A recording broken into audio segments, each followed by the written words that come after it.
Demonstrators gather in central London to fly the flag for public services, a day before Britain's coalition government reveals the details of its spending review. The crippling £150 billion deficit is likely to see cuts of around 25% to most government departments, saving £83 billion by 2014 to 15. But for public sector unions, that's too much, too soon.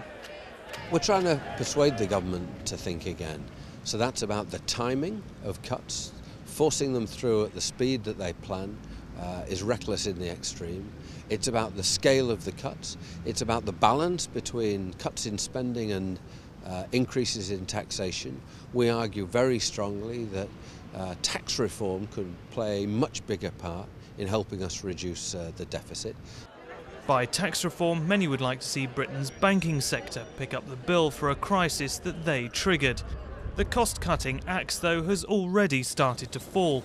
The government has decided to scrap major defence assets like its flagship aircraft carrier HMS Ark Royal and a fleet of Harrier jets. But savings here and across the board are seen by many as key to overall economic recovery. We do need to live within our means, and this is one way of doing it, and this will facilitate stronger growth of the private sector and a healthier economy. But unions feel the cuts, which may trigger the loss of around 1 million jobs, could plunge the country back into recession, with some sceptical that the coalition has an agenda to reform Britain's wider welfare state.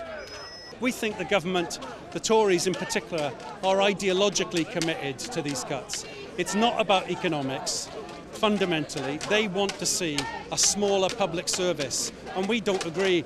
We think that education needs more funding, that the health service needs more funding. These are services our country depends on to be a civilised country. After the full scale of the cuts are announced, unions and workers will no doubt continue their fight to restore Britain to the civilised country they feel has been lost.